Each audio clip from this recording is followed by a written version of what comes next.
Welcome to Unholy Histories, the Humanist Heritage podcast brought to you by Humanist UK. I'm Andrew Copson, Chief Executive of Humanist UK. And I'm Madeline Goodall, Head of the Humanist Heritage Project. We're the hosts of this new podcast series where we will be speaking with experts about Britain's humanist history, uncovering the people, events and ideas that have shaped both humanist thought and our national life.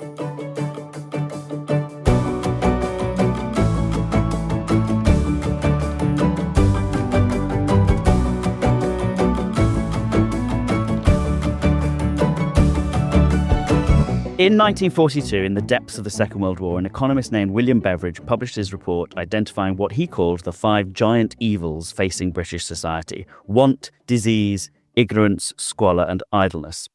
It was a report that would change our country forever.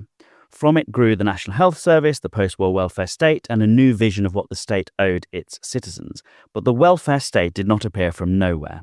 Behind that vision stood a long tradition of ethical and philosophical thought, from the British idealists of the 19th century through ethical socialism and new liberalism to the post-war reformers who put these ideas into practice.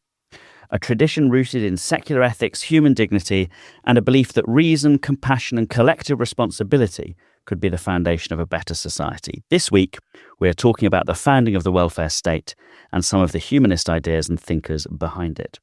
And to discuss the enduring legacy of one of the most ambitious social projects in modern British history, if not world history, we are joined by Lord Neil Kinnock, who served as leader of the Labour Party from 1983 to 1992, and Professor Colin Tyler, Professor of Applied Ethics and Political Theory at the University of Hull and author of Common Good Politics. Welcome, everyone. So I'm going to start off by asking you, Colin, a bit about your work on British idealism, including what that is, and on common good politics and indeed what that is, and what drew you to those traditions of social and political thought. Right.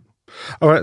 Thank you. I mean, I grew up in the 80s and I vividly remember the morning after, I think others in this room might as well, the morning after the 83 election, walking down with my brother to go. I was going to school, he was going to go to the unemployment office. And I just remember the feeling of depression that hit us because it was going to be another 4 or 5 years of Thatcher. So that got me interested in politics. My father was always interested in the news and interested in politics.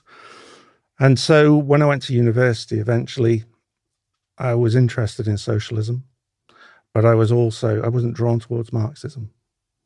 I thought there had to be some middle ground between having a support for a life, particularly when you're in a vulnerable position economically or socially, but one that doesn't require the state to take away all personal liberty. And that was what led me eventually through my studies, through particularly my master's degree at York, I started to look at the British idealists. So the British idealists were a movement of philosophers, but also social reformers that started really in the 1860s with Thomas Hill Green and continued all the way through to the end of the 1940s with Hobson. And Hobson was a new liberal, but the two movements merge into one another. At the heart of what they were saying is to look for ways in which human beings can be respected as human beings, can be protected from poverty, can be protected from abuse of all different types, and to use ideas around the common good as a grounding that will build some sense of community.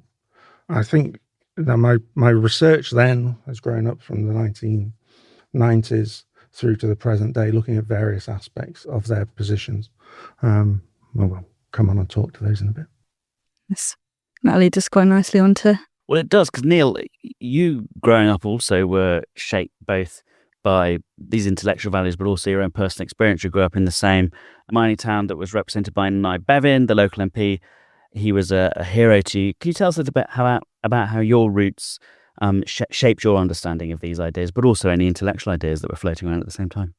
Yeah, my father and his brothers, except one, and my mother's brothers, my grandfathers, both of them, and one of my great-grandfathers were all coal miners. And Tredegar was a very industrialized town with basically main employment in several coal mines and some in the steelworks until it shut down in the 1920s and then it reopened in anticipation of the war in Ebbw Vale, and some engineering, mainly existing in order to feed those two industries. And my father had industrial dermatitis. He had to leave the pit, which broke his heart. He was a face captain. He loved being a coal miner. But he then had to become a blast furnaceman in Ebbw Vale. My mother was a district nurse.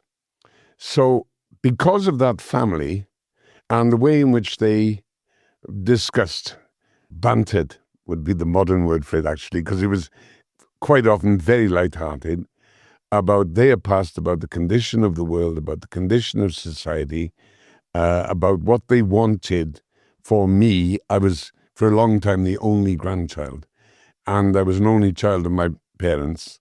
And I was treated not as a fully blown adult, but as someone they could talk to, and they would also always answer my questions. And consequently, growing up in those circumstances, they imparted values. And the values they imparted were a little bit Christian ethic, and I am my brother's keeper, no question about that. Even though only my grandmother was a fastidious chapel goer, she was a happy clapper, and the only songs she knew were hymns. I mean, it was quite extraordinary. But the rest of the family didn't engage with religion at all, but they were socialists. And they were socialists not because of intellectual conviction, though that was part of their mentality, but because of their life circumstances. And the sense of community, of interdependence, of the obligation of people who were stronger, who were in work, for instance, and had some kind of security towards the other members of their family, people in the street, people in the community, was just manifest. It was straightforward. It was every day. It was breathing oxygen. So it wasn't difficult for me to embrace the idea that I would be believing, accepting, applying exactly their standards.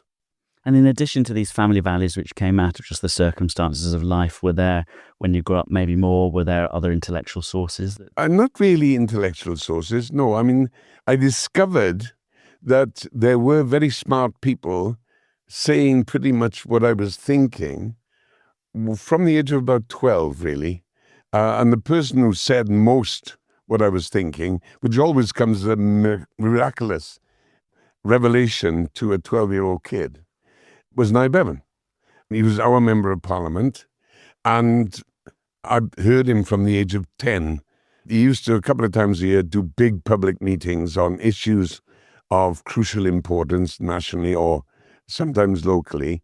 In the Workmen's Hall in Tredegar, my father would take me on a Sunday night, everybody dressed in their best clothes, and there would be a tannoy outside, so there'd be 1,800 people, mainly men, but not solely men, in the Workmen's Hall, and another 1,000 outside listening to what Niall was saying. And sitting there as a kid, the fact that I could understand and relate to what he was saying was remarkable.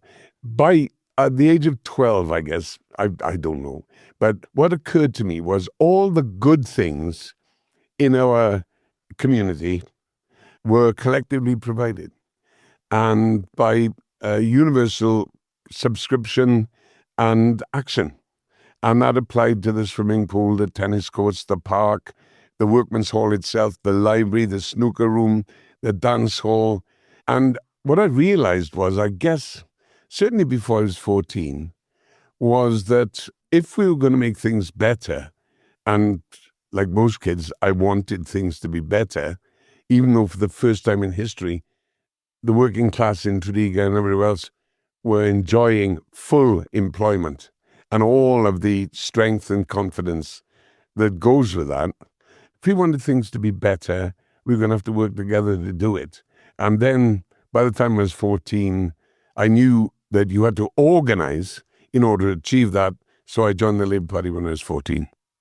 It's quite interesting, I think, and I'll come back to you, because so there's that very practical, like, lived, everything that we're seeing that is good is coming from, this sense of collective responsibility, working together, subscriptions, all of that kind of thing. And then you've got, in quite a different set of circumstances, people like those idealist philosophers, people like T.H. Green, and, obviously coming before we're talking about here, coming at it from, is it an altogether different perspective? What are their ideas, and how do they kind of feed into this, I suppose? No, it's not coming from that different a perspective. Somebody like Green, for example, grew up in a hamlet in Yorkshire, Birkin, and he was the vicar's son. Sorry. These things happen. Yes, but we'll come on to the better parts of that story. And he was the vicar's son. So he grew up, and he was always renowned at Oxford for taking care to be polite to people that he was that were working with him, the people who were working in the college who weren't academics, and he dedicated himself to that sort of activity throughout his life. He became a local councillor, got elected rather than appointed, which was unusual for an Oxford academic at that point, because they could just be appointed by the university. He stood for election twice and got, when he died, 2,000 people came out to see him and line the streets of Oxford. And these were ordinary working people who got to know him through his council work. So he's the founding figure, but then this is characteristic of the school, where you find a whole series of other people who are like this. And this is why he thinks they appeal to so many, or they have appealed to so many people on the left. In terms of Labour politicians, you get them cited by Roy Hattersley, John Cruddas, Tony Blair, Tony Wright. But then also around the party, you get people like Matt Carter, Jonathan Rutherford, Raymond Plant, and particularly Frank Field, and now Will Hutton. So there's a tradition there which is trying to revitalise that. At the core of what they're saying is that, first of all, human life is valuable to the extent that you can realise your capacities. And it's the obligation of the state and the community to do what it can to help people to have the conditions under which they can develop their personalities. And that means then that they are going to have to invest time and effort and money in providing that sort of support. It's rooted in a form of Christianity and a form of nonconformism, but it rapidly loses much contact with God, to be honest. God becomes... There's a lovely story. One of the Welsh idealists, Sir Henry Jones, was called for an interview at one point in his local town, and they said, I'm not going to try and do the voice because Neil will kill me. They said, Mr. Jones, I understand that you deny the divinity of Christ. And he said, oh, no, I don't deny the divinity of any man. And that says a lot, because that's what happens with this tradition. As they get old, as you go through the generations, they become still committed to ideas, that some values are sacred in the sense that they shouldn't be violated. They are the things that make a human life worth living. But they lose the sense that this is somehow validated by a transcendent God. It's always an immanent God in that. I can't avoid saying, because of obviously this being the Humanist Heritage podcast and all, that T.H. Green also, and the other, idealist thinkers and reformers, like you say, they did directly influence the founders of the ethical societies in the UK that became Humanist UK as it is today. So people like Bernard Bosanquet and J.H. Muirhead, they were the founders, directly influenced by T.H. Green, of the first ethical society in the UK in 1886. And although they were also drawing on the ethical culture tradition that had been founded by Adler in the US. My parents would have called the ethical society high and bloody mighty. Well, and this is the thing I'm always very aware of, and also the thing that strikes me thinking about it in these terms is that some of them definitely were secular bishops. Absolutely, yes. Yeah, and it was kind of like little philosophical talking shops, really, to some extent. They wanted to put their philosophy into practice. Sometimes, with the best intentions, they were essentially, often trained philosophers, people like Muirhead and, that kind of thing. But then you also had, and again, very close links to the labour movement, somewhere like I'm thinking of the Belfast Ethical Society, founded in 1896, almost forming the function of the Independent Labour Party in Belfast, very rooted in politics, very rooted in the kind of secularist traditions as well, active in cooperation and, all of these things. So it does strike me there's a really interesting kind of... Don't let's forget, though, the part played in all this by the dissolute John Maynard Keynes, who was it was nobody's idea of holy. And what he did was, he was liberal, obviously, with a capital L, but he made the translation of the ideals of equity and justice and fair shares and so on practical by providing theories that were drawn from reality. So, I mean, it's crucial that the energy comes from idealism. So that's the usefulness of idealism, and idealism is very, very practical, of course. We couldn't live without it. But you then got to have a tool that transcribes the decent, productive thoughts, equitable thoughts, into action that means something to people. But and this is what they insisted upon, that there was, the idealist side is a philosophical term of art, rather than saying that they're naive. But in terms of what they actually set out to do, one example to pick up on some of the things that you just said, Maddie, the founding of the Toynbee Hall and all of that settlement. Arnold Toynbee was probably Toynbee's great uncle.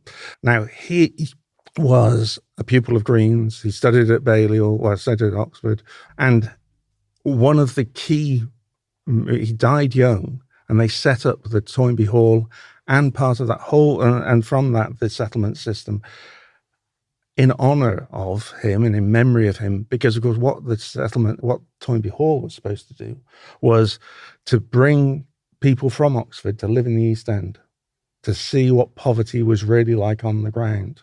And it had a huge impact.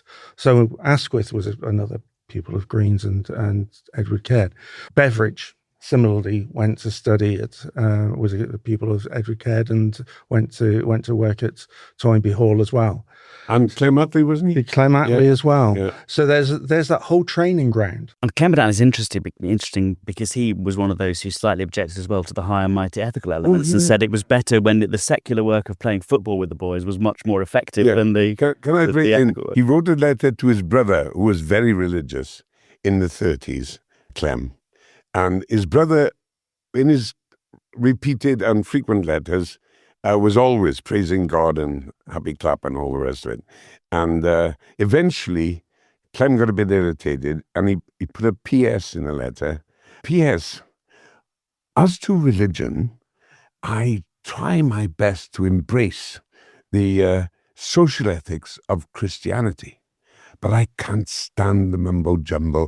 And it is a great definition of where I and I guess most democratic socialists stand. There's some lovely exceptions of people who are totally committed to God and all the rest of it, but Clem speaks for us. There's no doubt about that. Yeah, and obviously, there is that sort of non-religious side to it as well, as you say. It goes back to non-conformity. Throughout all of this, I want to sort of nail this idea that it's otherworldly. Because one of the things that they got involved with is trade union agitation, for example. They spoke to trade unions. And this was one of the problems, I think, when we move on to talk about the welfare state. This is going to be one of the issues, is about to what extent the welfare state, was like the poor laws, was keeping people, the extent to which the welfare state took the place of trade union activity and trade union assertion. And that's the difficult part in all of this, because Green thought, the poor laws were a necessary evil. And so, and this is tradition, this is of the school, because what they actually wanted to do was people, men and women, to come together and to assert their own rights against those in power and to use that as a way of not to rely on some third party the state. This changes when you move into the 20s and 30s, when you get people like particularly Hobson, where they have a critique of trade unionism, that it's essentially that it's a closed shop that will protect the people who are part of it but won't let people in afterwards. And I wonder if that's an experience of what comes after the First World War, with returning soldiers who are excluded in some ways from returning to their jobs. And women. Yeah. And that's where they turn to the state. And that's where they think the state should step in to set these, to allow a protection to be given to people that doesn't require them to already be in work, to be in a union, and that sort of. There's all kinds of echoes, right through into relatively recent times.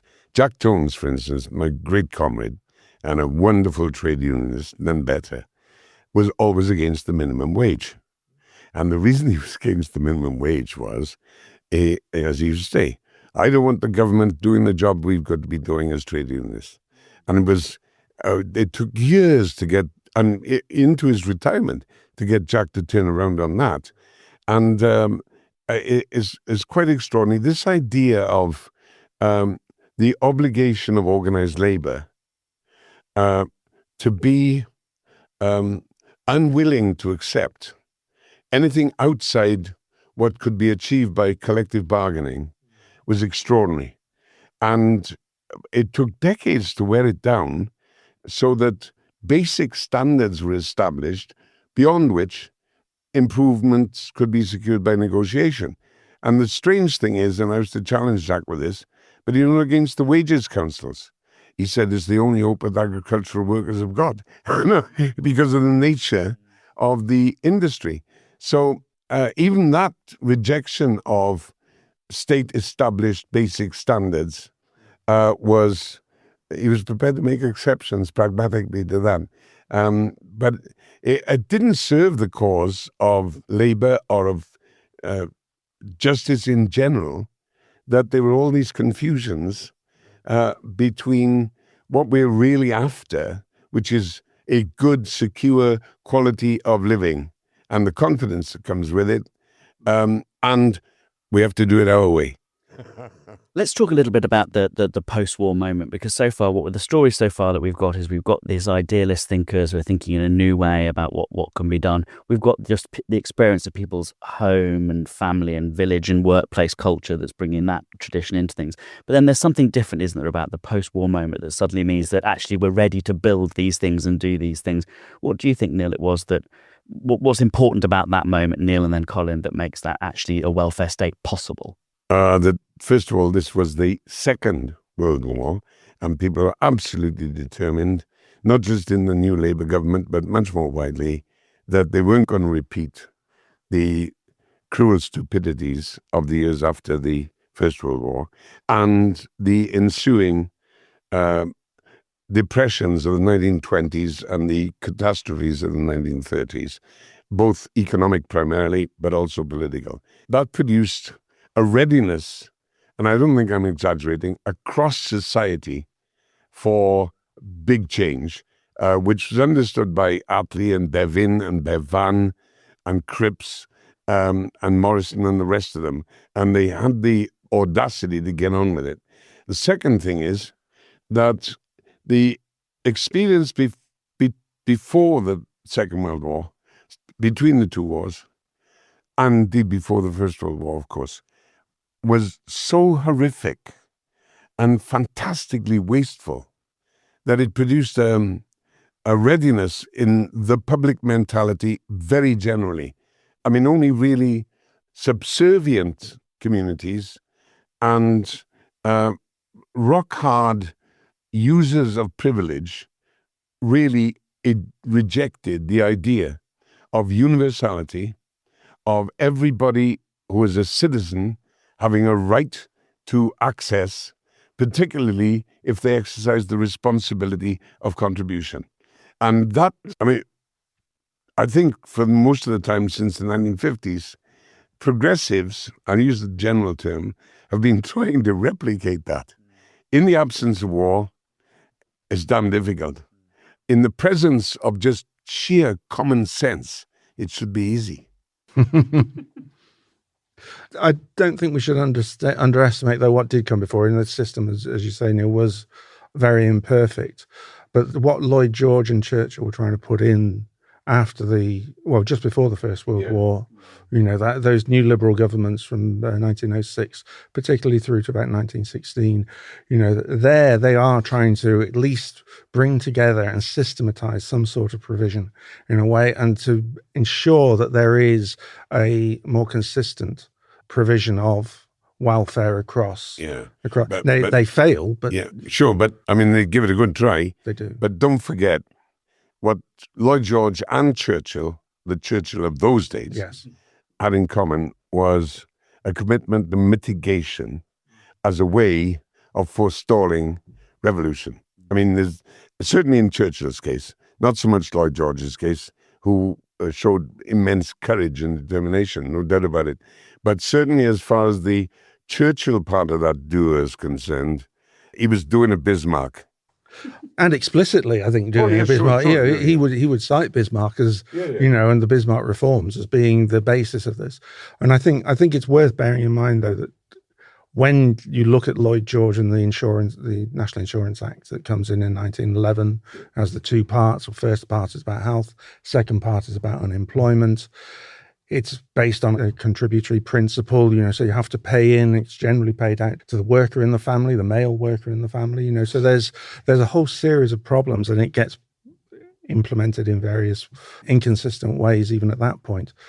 But he is explicit that this is the first step. And when Beveridge starts talking and doing his broadcasts in 1942, he explicitly says, this is the continuation of those acts that Lloyd George, the great war leader from the First World War, and Churchill, the great war leader from the Second World War, they wanted to bring in.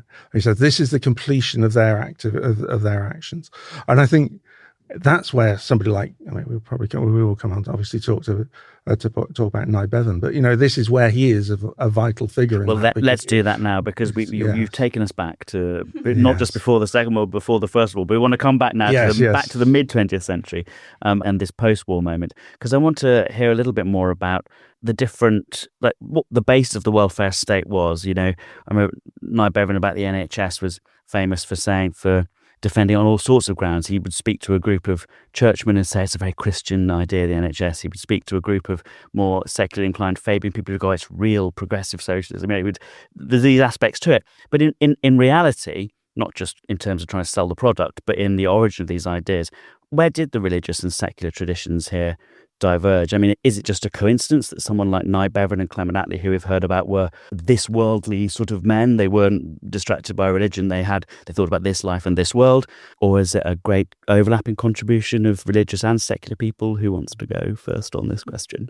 Well, I mean, the accusation against Nye very often was, even though he was a very fundamentally practical person, I mean, the phrase I've used about him was, yes, he was a poet of politics, and there's no doubt about that, with his masterful oratory. I mean, it's quite extraordinary. But he was also a plumber who got things done. And he'd never said, I've got to go back to the works in order to get this pipe. He did it there and then. And as you say, he was prepared to use political skills with different audiences, eventually to the point where he managed to get the doctors all engaged in the National Health Service as contracted persons, not as civil servants, by, as he put it, stuffing their mouths with gold.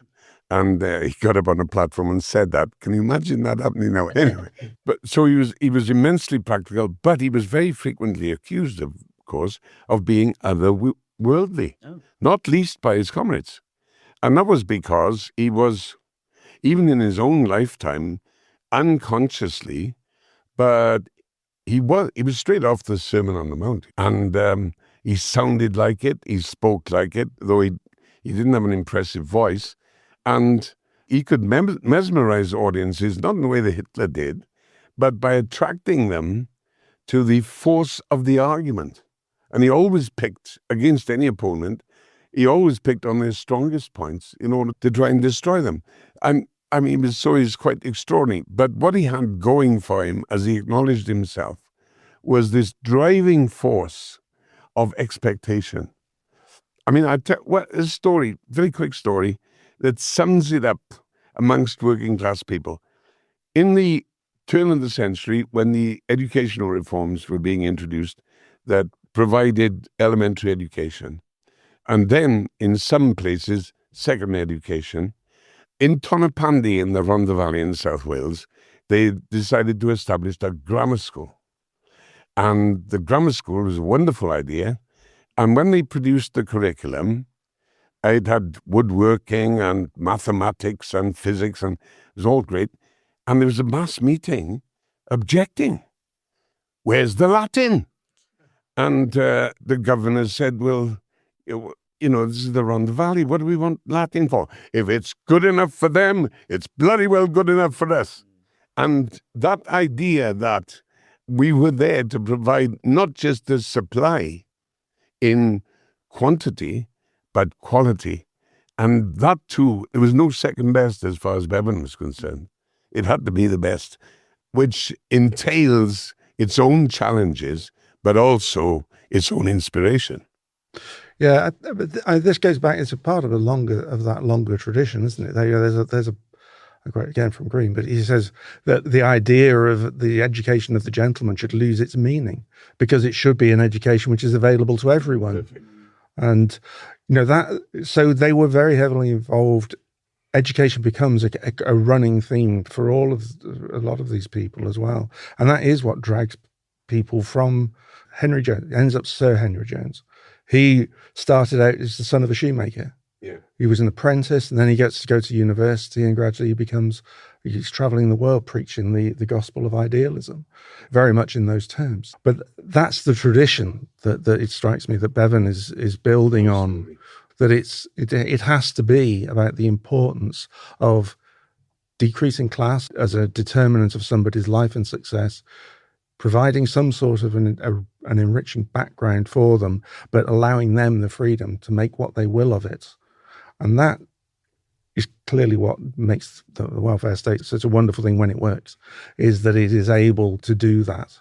And if you had to summarize where you think, just in terms of intellectually, what the basis of that universalist idea is in the late 19th and early 20th century. You're not going to like that. I mean, you're going to say, I think it's interesting because I think you're going to say in part it's Christianity. And of course, yes. I'm always interested by that because it's, Christianity was around for many, many centuries before it apparently seemed to produce some universalist public services. And I'm very skeptical about this idea that it's underpinned by Christianity. If you look at any part of the history, the universality was at its best quality limited to relatively few. Because the whole idea of a church, and there's some nonconformist deliberate exceptions to this, of course, is hierarchy.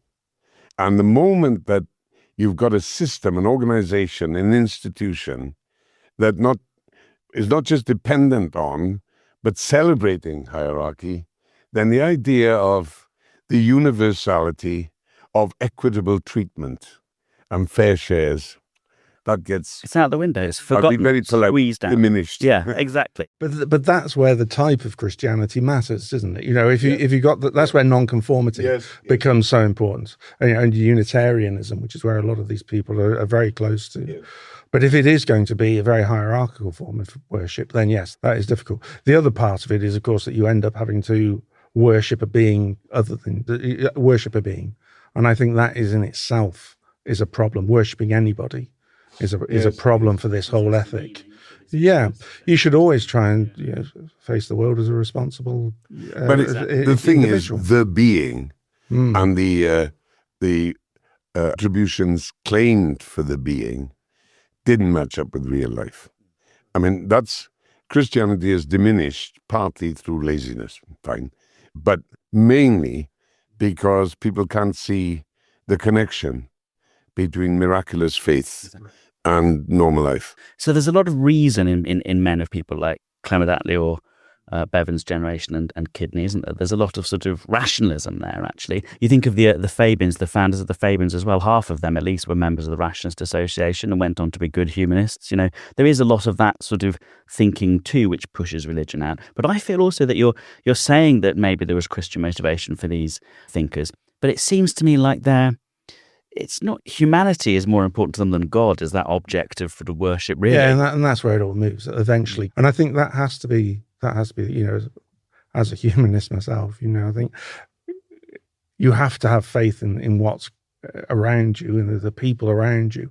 Many of them let you down, and a lot of them are appalling. But if there has to be some way to try and save a little bit of that spark of decency. And that is, the thing that destroys it, of course, is poverty and fear. And that's why the welfare state is such a vital institution, because it does pick up on those things that stop us being decent to each other. Don't forget, part of the reaction, especially in the labour and trade union movement, but more widely, derived in this country, but particularly in several other countries, from the fact that religion, organized religion, was an agency of oppression.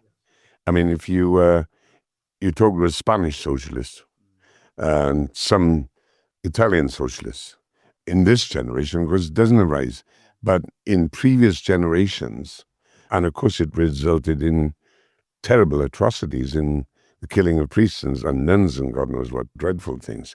But nevertheless, part of the motivation of installing a system based on humane values and provision came out of a really militant rejection of the pretense of their churches to be the provider of well-being and welfare, where they, with marvelous exceptions, of course, saintly exceptions, failed.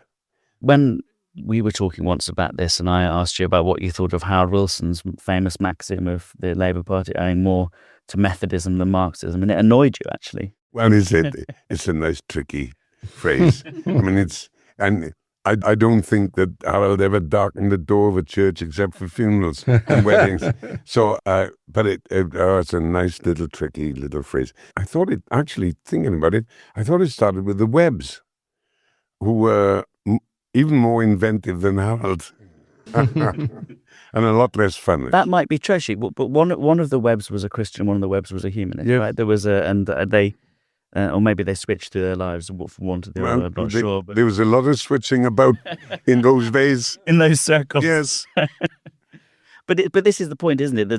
That there is always, even someone like Beveridge, who's not a Christian anyway, he's always sort of thinking about Christian thinking that went before him and so on, and sort of translating that. Well, he was influenced by positivism. His father was a humanist, of course, already, right? But there's always that issue about how you use references to religion. Are they sincere, or are they trying to get your message across to your audience? Anybody who's ever stood on a public platform and without any reservation and no blushing used phrases from the Bible, I'm guilty of that, because it said what I wanted to say better than I could say it.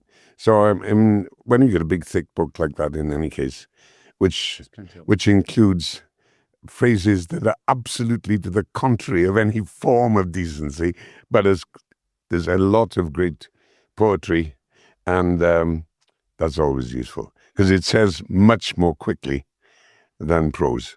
I think as well, Colin, you were talking about it earlier, this idea of the kind of religious spirit, not actually necessarily referring to like a theological spirit, but referring to a kind of devotion to a cause or an idea. Yeah. You're doing good, and that's what it's supposed to be about. Is about quite often. And there are supposed to be some values that are more important than individuals.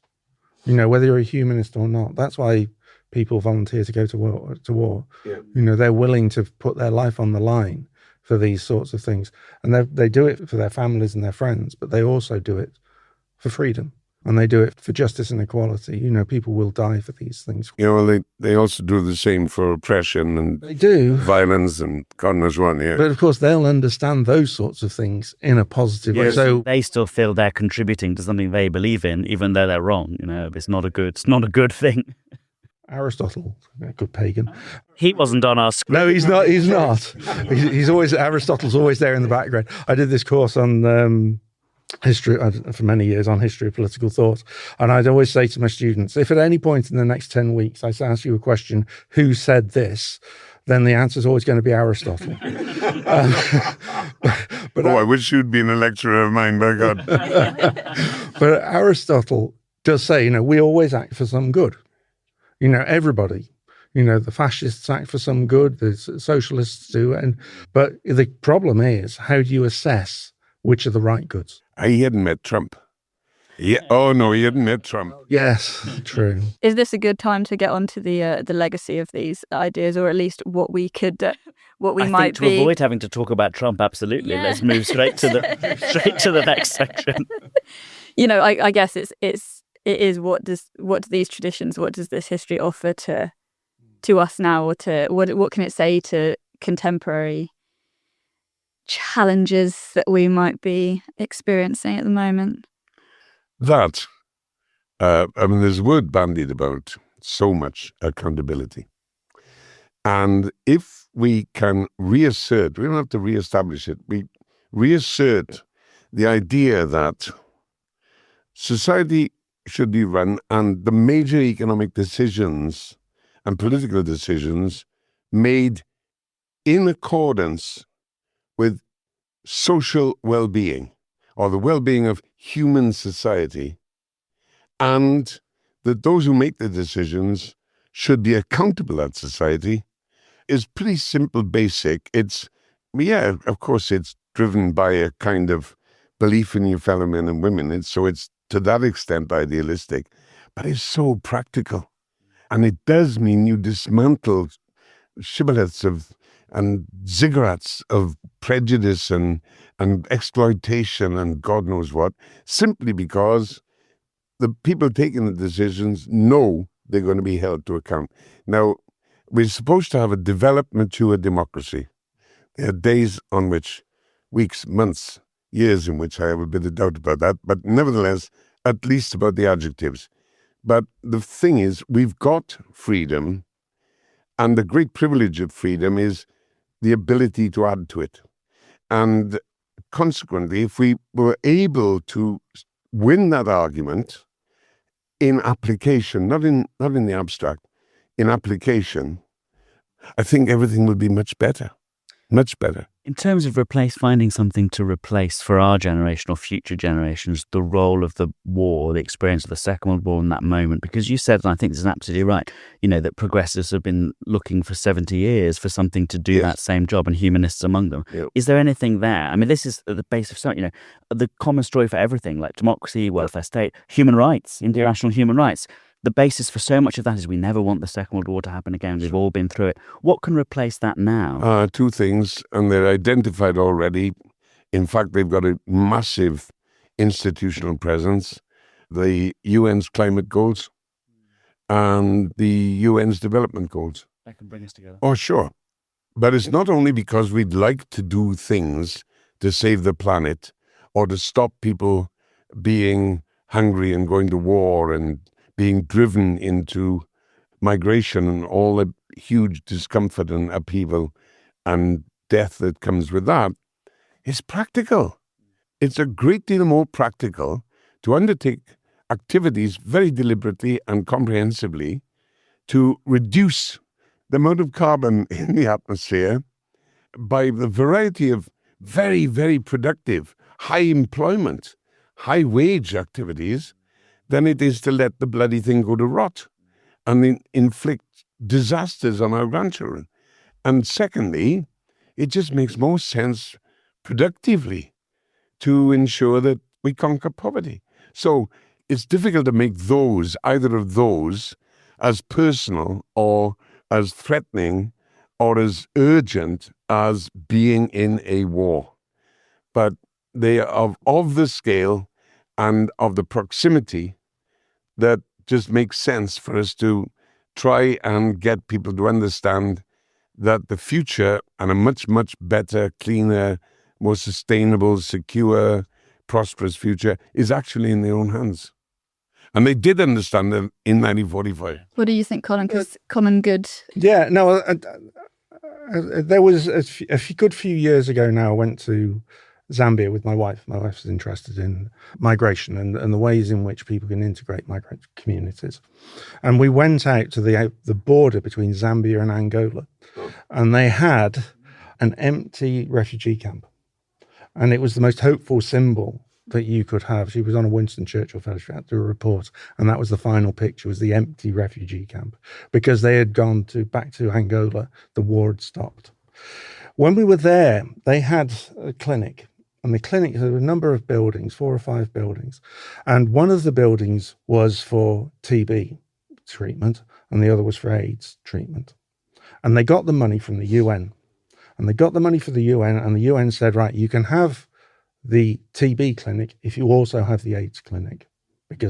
And people were they didn't want to be seen going to the AIDS clinic, but they put it in such a way that you could get there and no one would see. Anyway, the crucial point here is that they found something that both the host community wanted, the TB clinic, and also was needed for the other groups, which were around AIDS.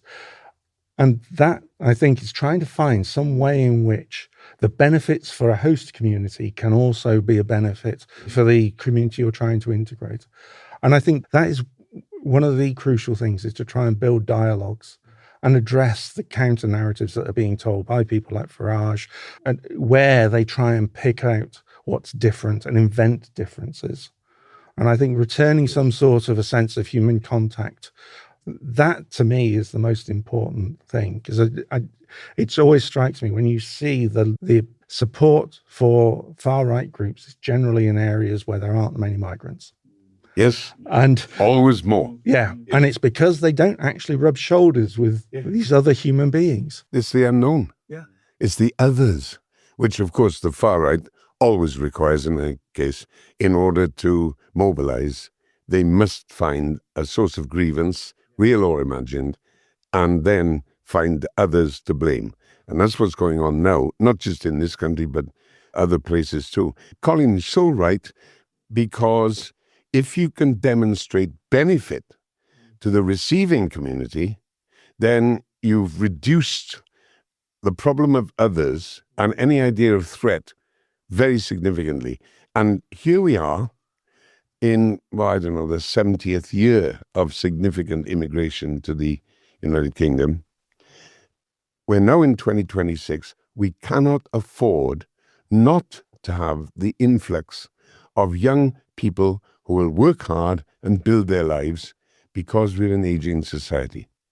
Even if we want to look after ourselves, I'll be gone, but, I'm not talking about 84-year-olds, but 50 and 60-year-olds. If they want to live a contented life in 20 years' time, there will be no British people to give them the revenues or the physical and mental support, unless we've rejuvenated our society. It's not going to happen by birth. I encourage people to have kids. I think it's a great idea for those who can manage it and afford it. Terrific. But that we're never going to get enough of production of a new generation of British-born people in time. And so here's the benefit, not just in the additional revenues that are generated and the fact that young, incoming, ambitious, working people always generate more for the Treasury than they take out of the welfare or education or any other services. If we could just get that reality, and the force that it has is of realism. If we could get that implanted much more generally, a lot of people understand it, of course, but not enough people understand it. They could then treat Farage and his people as another bunch of bloody politicians. I can't believe a word they say, which would be very healthy. Yeah, but I think also just look around at the community, the cultures that we have now. The different, I know it's easy to pick on food, but food is one art, and the whole of our public space is just enriched by so many having these different cultures mixing here, and that's the most important thing, is for people actually to meet. And in Hull at the end, I think about 2007, there was major flooding, for example. It went all through the centre of Hull. It took out the railway. The people who went out on boats, there were the local council sent people out, but it was Muslim groups out on boats, going around council estates, getting people out. It's that sort of, but that's the sort of story, that's the sort of reality that needs to be picked up on and spread. And I think that unless we get that then we'll always be praised of the snake oil salesman. Yeah. Well, I think it's clear that this humane ethical tradition of common good and everything else still has a lot to offer to our society and a lot of underpinnings for our politics. So thank you for both joining us today. We've got a last question that we've been asking on this podcast of every guest that we've had about their favourite humanist, either in this space of the topic that we've been talking about today or beyond from history. I think you're going to say Nye Bevan, but if you're not, then no, you're not. Okay. Michael Foot. Oh, Michael, Ooh, yes. yeah. Okay, that's wonderful. That's one. Now, the great thing about Michael Foot, of course, is that he wasn't just a humanist. He was a very engaged Humanist UK member who always sent his apologies to the AGM when he couldn't. We'd always get a nice letter He was from also Michael. the politest man in the kingdom, even under pressure. But what inspired you about him then? I mean, why would you? Oh, because Man. first of all, his beliefs and conduct and the way he was also my dearest comrade. So I'm biased, but no, because he could articulate it so brilliantly and without patronizing anybody, without condescending, with a full understanding of the other side of the argument, which is why he numbered amongst his best mates, fully paid up preachers and bishops and all kinds of people wearing robes and dog collars, because they thought he was great. And they actually thought that his humanism, although they would have thought of it as extreme, was actually Christianity. I mean, he was pretty good at persuading people. No, I mean, he had the full kit, Michael. Yeah, brilliant. Just to pick up on the Michael Foot thing, I only ever met him once.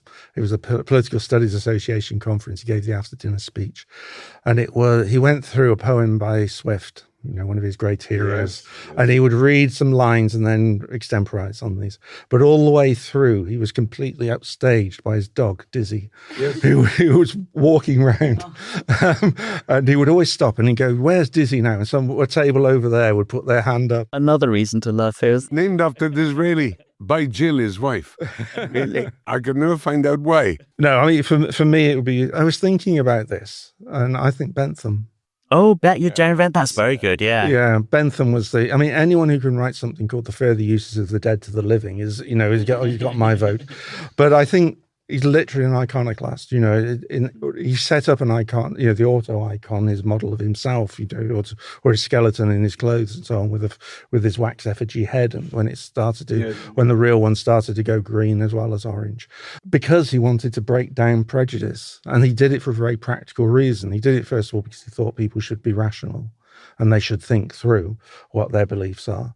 But also he did it so that people would donate their bodies for medical research, so it's from the very grand to the very, very practical. Excellent. Maddie? Oh, God, I wasn't... Weren't you prepared? No. Jenny Lee, I thought you were going to say. I spent all day thinking, who's Maddie going to choose? I bet it's Jenny Lee. Oh, that's interesting. I've got you wrong there. Well, I do like Jenny Lee. I mean, she fits with the long discussion of Nye Bevan too, doesn't she? I mean, I do think, especially talking about people who've spearheaded, again, very practical organisations or initiatives.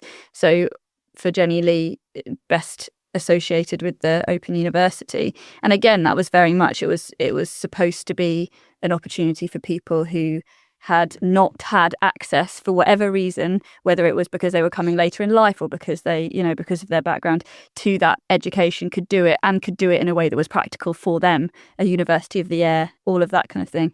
And I think that is quite remarkable. And again, in the way that was expressed as a concept and as a practical offering opportunity, I do feel inspired by that. So yeah, all right, I'll take Jenny. It. I thought you were going to take Jenny. Yeah, very good.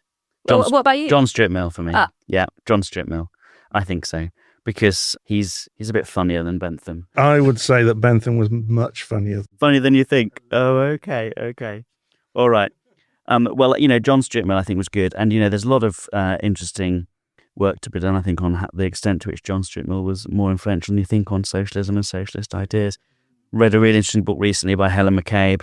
What was it called? John Stuart Mill Socialist, I think it was called, and I was very convinced by it. It was a very interesting work. The thing is that, of course, there are a lot of people, and J.S. Mill was one of them, who didn't know they were socialists, because partly because of the shadow cast by Marx and Marxism. And, until the French came along and started talking about the obligations of société, they didn't have a word for it. And it meant that quite a lot of people with the absolutely strong commitment to all the values of justice, humanity, of universality, of collectivism for the purpose of individual liberty, which is what drives us as democratic socialists. They didn't have a label, and so they developed the word socialism. Then it was then usurped by Marx and this scientific socialism stuff, God knows. But it became a religion, and it killed certainly as many many people as most religions. Right. Yeah, and was perverted beyond all description. Thank you very much for joining us for this episode of Unholy Histories. Where can listeners find out more about your work as our final question? Oh, my university homepage, just Colin Tyler Hull University. You'll find it all listed there. We had a look before we came on. It's a great photo of you too. Very nice page. And Neil, have you got a book recently? Anything you want to point? I've got no book. Well, I've only produced 2 books. There was one in 1992, which is my conference speeches. It's a bit narcissistic, but it is worth looking at it. As sixth formers doing politics at A-level do with a religious intensity is quite extraordinary. God help them. Well, there we are. Colin on your academic website, and Neil, whose life is his work. Thank you both for joining us today. What a nice epitaph. Oh my God. Thank you for listening to Unholy Histories, the Humanist Heritage podcast, brought to you by Humanist UK. To join, support, or find out more about Humanist UK's campaigns and services, visit humanists.uk, or you can follow us on social media at Humanists UK. This podcast was produced by Humanise Live. Find out more about creating content for compassionate communities at www.humanise.live. And you can find out more about the rich history and influence of humanism on the Humanist Heritage website at heritage.humanist.uk.